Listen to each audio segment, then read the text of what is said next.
साथियों नमस्कार, मैं हूं नीरज पटेल और आप देख रहे हैं नेशन जनमत। SC ST के आरक्षण को लेकर के जो भी टिप्पणियां सुप्रीम कोर्ट में हुई उसको लेकर के राजनीतिक हलकों से लेकर सामाजिक जगत में भी हलचल पैदा हो गई। नगीना से सांसद चंद्रशेखर आजाद जी मेरे साथ में हैं। आप एक पार्टी के राष्ट्रीय अध्यक्ष भी हैं, तो स्वाभाविक तौर पर आपका इस पूरे मामले पर क्या मानना है, उसका मैसेज समाज में और पार्टी में भी जाता है। किस तरीके से सुप्रीम कोर्ट के डिसीजन को देखते हैं? देखिए, पहले तो मैं सुप्रीम कोर्ट को ही देखना चाहता हूँ और सुप्रीम कोर्ट को देखने के लिए मुझे किसी दूसरे चश्मे की जरूरत नहीं, इसी से दिख जाएगा। सुप्रीम कोर्ट के जितने भी ऑर्डर हैं रिजर्वेशन के से जुड़े हुए, वो सब कमजोर वर्गों के खिलाफ है। और जब EWS पे उनका ऑर्डर आया तो वो ऐसा था जैसे एक भाई दूसरे भाई की पीड़ा के बारे में सोचता है। तो पहली बात सुप्रीम कोर्ट में, अच्छा रिजर्वेशन पॉलिसी को ये समझो आप, सुप्रीम कोर्ट के ऑर्डर को समझने से पहले हमें रिजर्वेशन पॉलिसी को समझना पड़ेगा। रिजर्वेशन तो हम इसको कहते हैं, असल भी इसका नाम है रिप्रेजेंटेशन। तो एक विभाग में किस जाति के, किस समाज के कितने कर्मचारी हैं। तो सुप्रीम कोर्ट जो सबसे बड़ी सर्वोच्च संस्था है भारत की, उसमें SC ST OBC माइनॉरिटी के, मुस्लिम कितने कर्मचारी, कितने न्यायाधीश है, ये हमें सबसे पहले देखना चाहिए। भाई पहले मैं अपने गिरवान में झांकू तब दूसरे से कुछ कहूं। मैं तो ये मानता हूं अगर सुप्रीम कोर्ट में चरित्र है तो उनको सबसे पहले अपने यहाँ रिजर्वेशन पॉलिसी लागू करनी चाहिए। अगर वो अपने यहाँ नहीं करते हैं और दूसरों के बारे में सोचते हैं तो इसका मतलब ये माना जाए, क्योंकि हर फैसले के पीछे नीयत होती है, मोटिव। और मैं जब जेल में था 16 महीने की, तो मैंने जब भगत सिंह को पढ़ा तो भगत सिंह ने बात कही, मैंने एक और इंटरव्यू में कोट की है कि जिस जज ने प्राण दंड का ऑर्डर दिया है, फांसी जैसी सजा का ऑर्डर दिया है, अगर उस ऑर्डर से उस जज का मोटिव हटा दिया जाए तो उस जज में और हत्यारे में कोई ज्यादा फर्क नहीं। असल बात है मोटिव। क्या सुप्रीम कोर्ट कमजोर वर्गों को की तरक्की के लिए उनकी नीयत है, इस बात को समझना बहुत जरूरी। तो मैं समझता हूं सुप्रीम कोर्ट हो, RSS हो, भारतीय जनता पार्टी हो, ये और बहुत सारे छिपे हुए लोग हों जो इस देश में पहले दिन से चाहते थे कि आरक्षण व्यवस्था लागू ना हो और उनका एक छत्र राज बना रहे। फिर जब वो इसमें कामयाब नहीं हो पाए, क्योंकि उस समय बाबा साहब अम्बेडकर जैसे महान लोग थे, सर छोटू राम जैसे महान लोग थे, तो तब वो उसमें कामयाब नहीं हो पाए। उसकी शुरुआत देखिए इन्होंने नहीं की थी। रिजर्वेशन की रिप्रेजेंटेटिव शुरुआत जो हुई वो हुई इस आधार पे, और की किसने, वो हुई छत्रपति साहू जी महाराज के समय में। और आधार क्या था? सामाजिक पिछड़ापन और प्रतिनिधित्व की कमी, ये उसका आधार था। कभी उसका आधार आर्थिक रहा ही नहीं।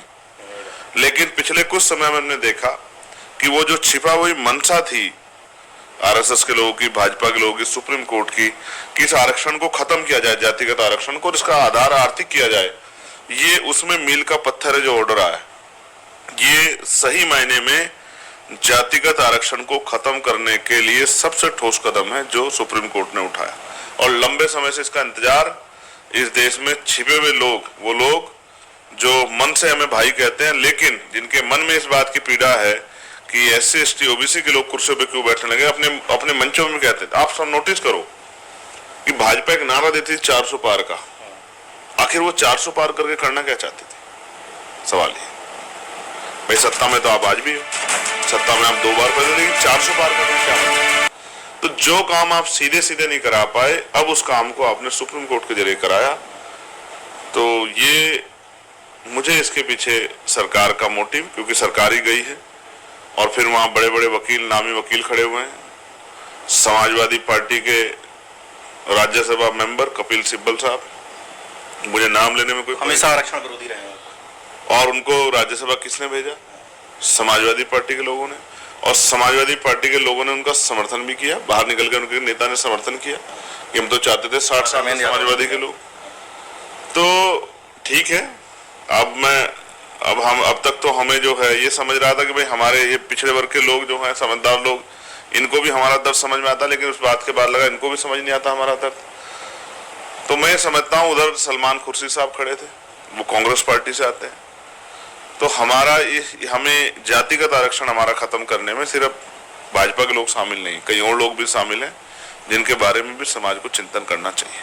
अच्छा, वर्गीकरण को किस आधार पे देखते हैं? क्योंकि जब वर्गीकरण की चिंता होती है, मैं भी समाज में देखता हूं, जब उसकी चर्चा होती है तो लोगों को लगता है ओबीसी की बात होगी तो कहेंगे कुछ खास जातियां मलाई खा रही हैं, एससी की बात होगी तो कहेंगे कुछ खास जातियां मलाई खा रही हैं। इस तरीके से समझाया जा रहा है कि वर्गीकरण होगा तो एससी की और ओबीसी की और जातियों को फायदा मिल जाएगा।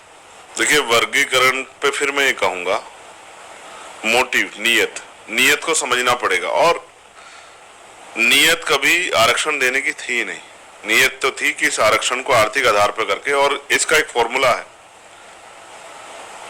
कि जब आर्थिक आधार पर आरक्षण होगा तो सबसे अमीर आदमी के लिए आसान होगा सबसे गरीब व्यक्ति का सर्टिफिकेट बनवाना। और ऐसा यूपीएससी के उसमें आपने बन रहे हैं, बहुत बड़े ईडब्ल्यूएस के आसानी से बन रहे हैं। तो सवाल ये, अगर आपको इतनी चिंता है, आपकी नीयत इतनी इन वर्गों के लिए अच्छी है, तो इतना बड़ा बैकलॉग खाली पड़ा है, आज तक आपने उसमें क्यों नहीं प्रयास किया कि ये बैकलॉग भरा जाए? भारत की जो सबसे क्रीमी पोस्टें होती हैं आईआईटी की, professor, assistant professor, associate professor में एक रिकॉर्ड ये कहता है कि 98% जो है उच्च जातियों के प्रोफेसर, असिस्टेंट प्रोफेसर और एसोसिएट प्रोफेसर, साथ साथ उनके जो हेड हैं, चांसलर और वाइस चांसलर, वहां भी 1-1% हमारा रिप्रेजेंटेशन पूरा नहीं हुआ। तो कभी आपने इसकी बात क्यों नहीं की? जब इन सरकारों ने लेटरल एंट्री जारी की और बिना आईएएस से भी बड़ा जो प्रमोशन लेने में 15 साल लगेंगे, आपने ज्वाइंट सेक्रेटरी रैंक के अधिकारी बना दिए, कभी सुप्रीम कोर्ट ने उसका संज्ञान क्यों नहीं लिया कि इसमें भी एससी एसटी के लोगों को जिनको मौका नहीं मिला उनको मौका मिलना चाहिए? साथ साथ आपको नीरज भाई, आपको तो एहसास होगा लेकिन सोए हुए समाज को एहसास नहीं है। जब बाबा साहब अंबेडकर आरक्षण के लिए कह रहे थे और उन्होंने 340 में पिछड़े वर्ग के लोगों के लिए बात की, तो पिछड़े वर्ग के जो लोग जागरूक नहीं थे, और मुझे कहने में कोई संदेह नहीं कि जब मंडल कमीशन आया तो भी पिछड़े वर्ग के ही लोग उसका विरोध कर रहे थे, क्योंकि उनको उस ताकत का एहसास नहीं था। आज हमारे ही लोग, तो उनको खुशी महसूस हो रही है कि भाई उनको लगता है इससे उनको अवसर मिलेंगे। लेकिन मैं आपको एक कड़वी सच्चाई बता रहा हूं कि जब रोस्टर लगेगा तो उनका नंबर ही नहीं आएगा। हाँ, मेरी बात को याद रखना, वो जब रोस्टर बनेगा तो उनको, उनकी जो है ना आंखें खुल जाएंगी, उनको पता लगेगा कि उनको तो कहीं जगह मिली ही नहीं, पति इतने कम निकाले जाएंगे। हाँ बिल्कुल भाई, ये जो हुआ है, पहले यूनिट होती थी डिपार्टमेंट वाइज, अब जो पूरी यूनिवर्सिटी, पहले यूनिवर्सिटी वाइज वो होती थी, यूनिट होती थी, अलग अलग विभाग कर दिए गए, तो 4-6 वैकेंसी निकलेगी तो आपकी वैकेंसी नहीं आएगी, फिर आप कहोगे कि भाई हमें कुछ मिला नहीं है।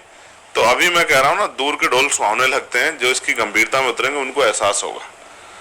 तो ये एक बड़ा विषय है और हम इसका लगातार 150 पेज का ऑर्डर था जिसको हम स्टडी कर रहे हैं, क्योंकि एक बड़े समुदाय को ये प्रभावित कर रहा है, तो इसलिए इसको स्टडी करना, समाज का नेतृत्वकर्ता होने का, जबकि हमारी पार्टी में भी कुछ लोगों का ऐसा मत है, हमारे साथियों का, कि उनको इससे फायदा होगा।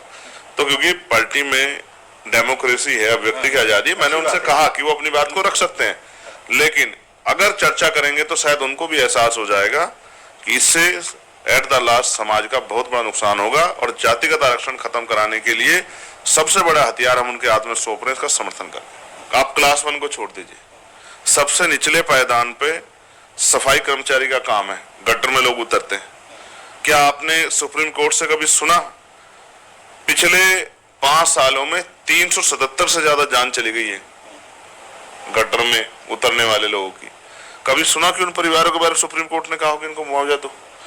और तो और सफाई कर्मचारी की जो नौकरी है उसमें भी हमारे साथियों को, समर्थन करने वाले साथियों को एक बार देखना चाहिए, क्या उनको पक्की नौकरी मिल पा रही है?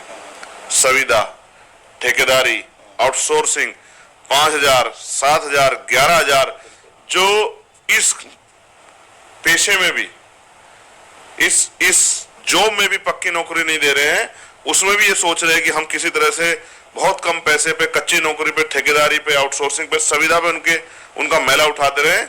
वो इतने हितैषी कब से हो गए हमारे लोगों के कि वो उनका हित सोचने लगे। और हित अगर सोचा तो 75 साल में क्यों नहीं सोचा आपने? मैं आपको याद दिलाना चाहता हूँ नीरज भाई, आपको याद होगा मैंने गोरखपुर में पीसी की थी और मैंने मांग की थी अब से 1.5 साल पहले कि जो शेड्यूल कास्ट में जातियां हैं उनमें 66 जातियां तो दिखती हैं, उनके अधिकारी कर्मचारी भी दिख जाते हैं, लेकिन बाकी जातियों के नहीं दिखते। तो जब ईडब्ल्यूएस लागू किया आप लोगों ने, तो मेरा ये सवाल था कि अब आपको चाहिए कि जब आप आरक्षण की सीमा बढ़ाना चाहते हैं, कैप खत्म करना चाहते हैं, तो अब आपको चाहिए कि अब आप उन जातियों को रिप्रेजेंटेशन दो, आरक्षण की सीमा बढ़ाओ और 5% अलग से रिजर्वेशन उनको दो। ये मेरी मांग थी 1.5 साल पहले, ऑन रिकॉर्ड, आप चेक करवा लेना। और मैंने मांग की जो पिछड़े वर्ग में भी जो जातियां हैं उनको जो 27% मिल रहा है, और जो जातियां नहीं जिनको मौका मिला उनको अलग से जो है आप 15% आरक्षण दो, जबकि बैठता तो 52% है, लेकिन आप जो है 27 और 15 जो है 42% ही कर दो। और ऐसे ही मैंने शेड्यूल कास्ट के लोगों के लिए भी कहा था, मुझे चिंता है, मैं इन वर्गों से आता हूं, मैं इनके पीड़ा को समझता, क्योंकि चाहे हम आईएएस बन जाए, चाहे हम आईपीएस बन जाए, चाहे हम वकील बन जाए, चाहे जज बन जाए, चाहे एमपी एमएलए बन जाए, आप महसूस कीजिए। एक पत्रकार साथी ने मुझसे पूछा कि बड़े दलित नेता हमारे साथ है, तो मैंने उनसे कहा कि देखो मुझे वोट सब लोगों ने दी और मैं सबके रहा तो दलित नेता ना, और मैं तो चलो एक बार का एमपी हूँ, लेकिन माननीय बहन जी 4 बार जो है उत्तर प्रदेश के मुख्यमंत्री, देश के सबसे बड़े सूबे को उन्होंने अपना नारा बदल दिया, बहुजनता भजन सुखाए से सर्वजनता सर्वजन सुखाए कर दिया। फिर भी आप उनको दलित नेता कहते हो, काशीराम साहब को भी कहते थे। और पिछड़े वर्ग में चौधरी चरण सिंह इतने बड़े नेता थे, आप उनको किसान नेता की उपाधि भी नहीं दे पाए, आप उनको जाट नेता कहते रहे, सर छोटूराम को जाट नेता कहते रहे, तमाम लोगों को। अच्छा और छोड़िए, आपको याद होंगे कपूरी ठाकुर, बिल्कुल। अब सामाजिक न्याय पे उनसे बड़ा काम तो किसने नहीं किया होगा। इतने के बावजूद भी उनको सिर्फ और सिर्फ गालियां मिली, और उनकी जाति का नेता तक कह के उनको जो है कहा गया बार बार। ये मैं वो दर्द है जो आपको बता रहा हूं कि हम कुछ ही बन जाएं, लेकिन हमारा कास्ट स्टेटस नहीं बदलता है। हम में कितनी भी काबिलियत हो जाए, लेकिन हमें फिर भी इस देश में ईडब्ल्यूएस लागू हो गया, फिर भी आरक्षण पे गाली शेड्यूल कास्ट बैकवर्ड के लोगों को खानी है। जब राष्ट्रपति बनने के बाद जाति स्पेशल बताई जाती है। अब आप समझिए ना, मैंने कहा कि जब देश के प्रधानमंत्री 2018 में 19 के चुनाव से पहले विस्तार करते हैं तो बताते हैं भाजपा के लोग यही कि हमने इतनी जाति के मिनिस्टर बना दिए, इस जाति के बना दिए। जब वो राष्ट्रपति बनाते हैं तो कहते हैं दलित समाज को, समझिए ना, जब वो राष्ट्रपति बनाते तो पूरे दलित समाज के लोगों की तरफ वो करते हैं कि देखिए हमने दलित समाज के रामनाथ कोविंद जी को बना दिया, मंदिर में अपमान हो जाता है। और जब वो आदिवासी जो हमारी बड़ी है महामहिम है, उनको जब राष्ट्रपति, तो ये चिल्ला के देखिए आदिवासी को बना दिया, दलित को बना दिया, तो आप समझिए फिर मगर वो मंदिर में नहीं जा पाएंगे, राम मंदिर की प्राण प्रतिष्ठा में नहीं जा पाएंगे, उसके जो है और कोई आयोजन होंगे उसमें नहीं जा पाएंगे, क्योंकि जाति जो है वो जाति नहीं है। ये तो मैं बहुत दिन से कह रहा हूँ, जाति तो आदमी के साथ आती है। बाबा साहब अम्बेडकर ने कहा था, कुछ लोग बाबा साहब अम्बेडकर कोट कर रहे हैं कि भारत में जाति व्यवस्था एक ऐसी सीढ़ी है जो जिस पायदान पे पैदा होगा उसी पे मरेगा। कोई कितना भी ज्ञान कर ले, कभी भी शेड्यूल कास्ट का व्यक्ति पीएचडी करके, एमपीएड करके वो ब्राह्मण नहीं बन सकता। आप कह रहे हैं कि स्टेटस नहीं बदल सकता। सुप्रीम कोर्ट में और खास तौर से एससी समाज के ही एक जज कह रहे हैं, और मतलब 7 में से 6 जज सवर्ण थे, एक एससी रख लिया था उन्होंने, वो भी हालांकि उन्हीं की तरफ बोल रहे थे। वो कह रहे हैं कि क्रीमी लेयर पैदा हो गया है। क्या आपको महसूस होता है कि क्रीमी लेयर पैदा हो गया है? कितने अरबपति पैदा हो गए शेड्यूल कास्ट में, कितने अरबपति पैदा हो गए? और अगर क्रीमी लेयर पैदा हो गया है तो फिर अभी इलाहाबाद यूनिवर्सिटी में, लखनऊ में जो है पीजीआई में जो एनएफएस आपने किया, तो अगर इतने क्रीमी लेयर पैदा होगी तो फिर एनएफएस कैसे हो रहा है? इतने पद खाली कैसे जा रहे हो? मैं फिर आपसे बीच में रोस्टर पे कहा था, देखिए शेड्यूल कास्ट की बहुत सारी ऐसी जातियां हैं नीज भाई, जिनमें अभी लोग ग्रेजुएट और पोस्ट ग्रेजुएट भी नहीं हुए। उन वर्गों के लिए जो वर्गीकरण का आधार दिया जा रहा है, अगर उनको वर्गीकरण कर भी दिया तो उनमें वैकेंसी ही नहीं आएगी। उनमें वो उस तरह का जो है व्यक्ति नॉट फॉर सुटेबल करना उनके लिए आसान है। उनके लिए लड़ेगा कौन भाई? पूरे वर्ग के लिए तो लड़ लेते हैं, हमारी एकता है तो हमारी ताकत है। अगर एनएफएस होगा तो पूरी जमात जो आगे लोग निकल गए वो लड़ लेते हैं। जैसे सोचिए किसी विभाग में जॉब के लिए हमें एमए जो है पोस्ट ग्रेजुएशन उसकी अहर्ता है, और उसमें भी पोस्ट ग्रेजुएशन में भी पर्टिकुलर सब्जेक्ट जो है वो केमिस्ट्री है। अगर सोचिए पोस्ट ग्रेजुएशन में केमिस्ट्री का जो है स्टूडेंट नहीं होगा तो वो उस सीट पे आप क्या करोगे? जिन वर्गों में मैंने आपको कहा बहुत सारी जाते, डोम है, डोमडा है, नट है, अगर उनमें एमए केमिस्ट्री का कोई स्टूडेंट नहीं होगा तो उस सीट का क्या होगा? एनएफएस होगी। तो फिर उसको अपने लोगों को देना आसान हो जाएगा। मैंने कहा ना, यही आंकड़ा मैं आपको बता रहा हूं कि जो टॉप 5 आईआईटी हैं उनमें आप देखें 98% अपर कास्ट का कब्जा है। इतना जब आप कह रहे हैं क्रीमी लेयर पैदा होगी सब कुछ होते हुए भी, और फिर मैं आपसे कह रहा हूं किसी को राज्यसभा का मेंबर बनना है रिटायरमेंट के बाद, किसी को किसी आयोग का चेयरमैन बनना है, किसी को जो है कोई पार्टी ज्वाइन करनी है, और किसी को चीफ जस्टिस बनना है। तमाम लोगों की अपनी अपनी जरूरत है। तो मैंने इस पे मेरी लाइन है कि दरख्तों के कटने का किस्सा ना होता अगर कुल्हाड़ी में लकड़ी का हिस्सा ना होता। और मैं एक उदाहरण आपको बताता हूँ। आपको हाथरस की घटना याद है? हाथरस में एमपी थे राजवीर सिंह दिलेर, और बिटिया थी हमारी वाल्मीकि समाज की, और एमपी भी थे वाल्मीकि समाज के। लेकिन किधर खड़े थे? किधर खड़े थे? वो उन आरोपियों से मिलने, उनका पेपर लेने वहां गए, और वो आरोपियों के पक्ष में खड़े थे। तो मैं फिर आपसे कह रहा हूं कि अगर आप हमारी जात के हो, जाति क्योंकि बनाई गई है, तो आप हमारे हितैषी नहीं हो सकते हो। आप अगर उस नीयत आपके साथ है, जैसे हमने अभी तक कोशिश की अपने संगठन में सभी शेड्यूल कास्ट के लोगों के में नेतृत्व पैदा करने की, तो हम बहुत सही तरह समझते हैं जिनसे इस देश में अधिकारों के को छीनने की लड़ाई है। भाई कौन छीन सकता है? जो तैयार हो जाएगा। जो तैयार नहीं हो कैसे छीन सकता है? ऐसा थोड़ा है कि सब आगे रखा है। ये तो कंपटीशन का समय है, ये तो छीन के लेने का समय है। तो जो वही छीन सकता है तैयार हो गया। जो तैयार है उनको अलग करके, और जो बाकी बच जाए उनका हिस्सा डकारने के, एक डाका लूट जो है हमारे अधिकारों पे डालने का वो है। मैं इसके खिलाफ रिव्यू पिटीशन भी दायर करूंगा। मैं इसको छोड़ने वाला नहीं हूं। मुझे तो अपने स्वर्ण भाइयों की बहुत चिंता है। अब ईडब्ल्यूएस में स्वर्ण समाज की कितनी जातियों के लोगों को मौका मिल रहा है, और कौन कितने लोगों को जो है जो 90% पद खा जा रहे हैं, ले जा रहे हैं। मुझे उनकी चिंता है कि उनको कैसे मौका मिले। ये तो जातिवार जनगणना बताएगी। हाँ, अब अच्छा, मैं तो चाहता हूँ जल्दी हो। ये जो आप लेके आए हैं, क्योंकि आप ताकतवर हैं, आप कराइए ना। मैं तो कह रहा हूँ केंद्र सरकार जल्दी से कराइए। सबसे पहले इसके आंकड़े जुटाने के लिए जातिगत जनगणना करें। हम तो बहुत दिन से वो करे बैठे हैं। पता चल जाएगा इससे। हाँ बिल्कुल पता लग जाएगा। मैं तो खुद कह रहा हूँ भाई, मैं कह रहा हूँ किसी से, अपने लोगों से कह रहा हूँ झगड़ा मत करो, किसी पे सवाल मत करो, किससे कोई लड़ाई ना करो, बस जातिगत जनगणना होने दो। जातिगत जनगणना, उसके आर्थिक आंकड़े जारी हो जाए, पता लग जाए किसमें क्रीमी ले रहे हैं, कौन किसका हिस्सा खा रहा है, कौन एनएफएस करके किसका हिस्सा खा रहा है, या किसका प्रतित्व कितना है, सभी पता लग जाए। तो इसलिए मैं चाहता हूँ, मैं तो अपने लोगों से कह रहा हूँ, हाथ जोड़ के कह रहा हूँ अपने लोगों से, भाई आपस में विवाद मत करो, अपनी एकता को बना के रखो। अगर हमारे भाइयों को कुछ मिलेगा तो हम तो सबसे आगे खड़े हैं, पल के बिछा के कि उनको कुछ मिलना चाहिए। लेकिन हमें ये भी पता है कि जो देने वाला है वो दे रहा है या पीठ में चाकू घोंपने का काम कर रहा है, ये भी हमें समझना पड़ेगा। इसलिए मैं कह रहा हूँ कि आपस में शेड्यूल कास्ट के लोग कोई विवाद मत करो, और सरकार से कहो तत्काल जातिगत जनगणना करा के आंकड़े जारी कर दे। आर्थिक आंकड़े तो सब दूध का दूध पानी का पानी हो जाएगा। आप लोग तो आप समझो, ये एक तरह का लॉलीपॉप है जिससे कि हमारी एकता टूट जाए और हम आपस में एक दूसरे लड़ना। हम तो नहीं लड़ेंगे, हम तो अपने भाइयों के साथ बैठ के तर्क वितर्क करेंगे, उनको समझाएंगे, उनसे पूछेंगे उनके मन में क्या चल रहा है। और जब जातिगत जनगणना हो जाएगी, आंकड़े आ जाएंगे, उनको पता लग जाएगा कि हम जो कह रहे हैं उनके लिए गलत नहीं कह रहे हैं। अच्छा, जब क्रीमी लेयर की बात होती है तो कुछ सवाल एकदम कॉमन है।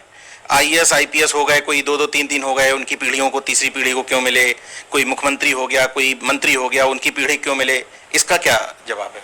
देखिए, मैं इस बात पर स्पष्ट हूँ। अगर आप ये मानते हैं कि 1, 2, 3 पीढ़ी को, तो फिर मेरा ध्यान माननीय सर्वोच्च न्यायालय की तरफ जाता है, माननीय हाईकोर्ट की तरफ जाता है। अभी जो जज साहब है, चीफ जस्टिस चंद्रचूड़ साहब, उनके फादर भी चीफ जस्टिस रहे हैं। मैं ये कह रहा हूं कि अगर कुछ करना चाहते हो तो पहले अपने अंदर तो जो कमियां उनको तो दूर करो। क्या देश के सर्वोच्च न्यायालयों पे 200-250 परिवारों का कब्जा है? मुझे तो चिंता है सामान्य जाति के लोगों की। मैं कह रहा हूँ SC ST OBC मुस्लिम के दरवाजे आपने बंद कर दिए वहां कि वो नहीं घुस सकते, लेकिन कम से कम सामान्य जाति के और परिवार में तो योग्यता, उनको तो मौका दे दो। तो all India judicial service commission की बात क्यों नहीं करते? आप में ऐसी कौन सी योग्यता है? कोई टेस्ट होता है चपरासी के लिए, टेस्ट होता है या? लेकिन सुप्रीम कोर्ट का इस देश के लिए जो है बड़े बड़े कानून बनाने वालों के लिए कोई टेस्ट नहीं होता। उसके लिए बस एक ही योग्यता है कि आपके बाप जज रहे हो, आपके दादा जज रहे हो, आपकी माँ जज रही हो, आपकी बहन जज रही हो, आपके जो है बहनोई जज रहे हो, आपके चाचा जज रहे हो, तो ये जो लूट है, इस लूट को भी समझना पड़ेगा। मैं कह रहा हूं कि आप 5 ST जजों की पीठ बना दो, तो जब वो है ही नहीं, तो आपको अगर इतनी चिंता है तो सबसे पहले अपने यहाँ लाओ, डाइवर्सिटी अपने यहाँ लाओ, अपने यहाँ लाओ, ये डिस्क्रिमिनेशन अपने यहाँ जो ये जो हकमारी, पहले इसको खत्म करो। तो मैंने बहुत सारे आंकड़े आपको दे दिए, ज्यादा आंकड़ों में जाता नहीं, लेकिन मैं आपको कह रहा हूँ ये जो इतना बड़ा बैकलॉग है इसको भरो, पहले पूर्ण सामाजिक न्याय करो। और मैं कह रहा हूँ 2, जितने राज्यपाल है उनमें भी SC/ST के लोग कोटा दो, जितने विधान परिषद के सदस्य उनमें भी SC/ST कोटा दो, जितने राज्यसभा के सदस्य उनमें भी SC/ST कोटा कर दो, अगर इतने आप विदेशी हो, जितने जो है तमाम इंस्टीट्यूशन है उनमें भी SC/ST के लोगों का जितना जो रिप्रेजेंटेशन है, हाँ, जो कुलपति हैं, जो पत्रकार हैं, जो और मंत्रालय हैं, उन सब में भी SC/ST के लोगों को कोटा दो। अंत करते हुए मैं ये कहना चाहता हूँ कि अगर कोई आदमी IAS IPS बन गया है या सक्षम हो गया है तो क्या गांव में उसके साथ जातिवाद नहीं होता है? अगर वो बढ़िया शादी करेगा तो क्या उसके साथ भेदभाव नहीं होता है? मूछे रखने पे देश में हत्या होती है, जितेंद्र मेघवाल, मटकी छूने पे हत्या होती है, घोड़ी पे बैठने बारात निकालने पे हत्या होती है, सामूहिक जो है मारपीट होती है, नरसंहार होते हैं। फिर मैं आपसे कह रहा हूँ, क्या सरकारी दफ्तरों में जो है कर्मचारियों के साथ नहीं होता है क्या?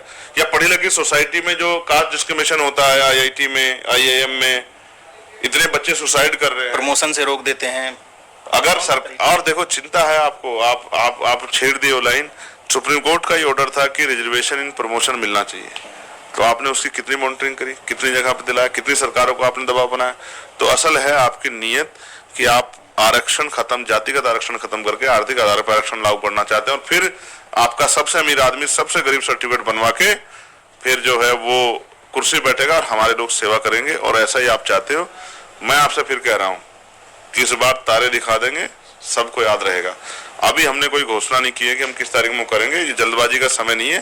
तमाम पार्टी के जो शेड्यूल कास्ट, शेड्यूल ट्राइब के जो हमारे MP MLA उनको बुलाऊंगा, तमाम जो बुद्धिजीवी उनको बुलाऊंगा, उनसे बैठकर चर्चा करूंगा, और इस ये जो एक षड्यंत्र किया है हमारी एकता को तोड़ने का, हमारे भाईचारे, इससे किस तरह से निपटा जा सकता है और किस तरह से अपने लोग जागरूक किया जाता है, इस पे एक जो है ना एक बड़े अधिवेशन की जरूरत है, सेमिनार की जरूरत है, उसकी तैयारी में जाके यहाँ से करूंगा।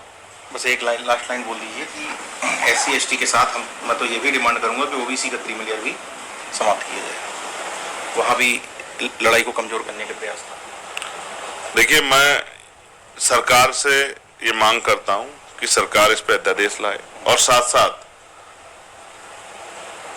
अगर आप मुझसे जानना चाहते हैं तो मैं कहूंगा सबसे पहले 27% पिछड़ों का आरक्षण इसलिए पूरा नहीं हो रहा है क्योंकि उनकी लड़ाई लड़ने वाले लोगों को निकाल दिया गया, इसलिए 3 या 4% मिल रहा है। तो मैं मांग करता हूं कि OBC का क्रीमी लेयर सबसे पहले खत्म किया जाए। OBC का क्रीमी लेयर खत्म होगा, और शेड्यूल कास्ट, शेड्यूल ट्राइब में क्रीमी लेयर की जो बात करने वाले लोग हैं उनको पहले देखना चाहिए कि जो लोग सक्षम हो गए क्या उनके साथ डिस्क्रिमिनेशन, भेदभाव, छुआछूत हो रही है नहीं हो रही है। और ऐसे बहुत सारे उदाहरण हम पे, क्या सामान्य जातियों में शादी ब्याह होने लगे जो लोग सक्षम हो गए? क्या उनको जो है जाति के आधार पर अपमानित नहीं होना पड़ता है? मैंने तो एक जज को देखा, और जज के का जो एक वो था उनका पेशकार, वो उनके पानी में थूक देता था। नहीं, सुप्रीम कोर्ट में, हाई कोर्ट में देख ली जस्टिस कर्णन की क्या स्थिति? हाँ, यही मैं आपको बता रहा हूँ। तो अभी बहुत कुछ देखने को बाकी है, और समाज को समझदार होना पड़ेगा, चीजों को का तथ्यात्मक अध्ययन करना पड़ेगा, तभी उनको समझ में आएगा कि दुश्मन की साजिश कितनी खतरनाक है।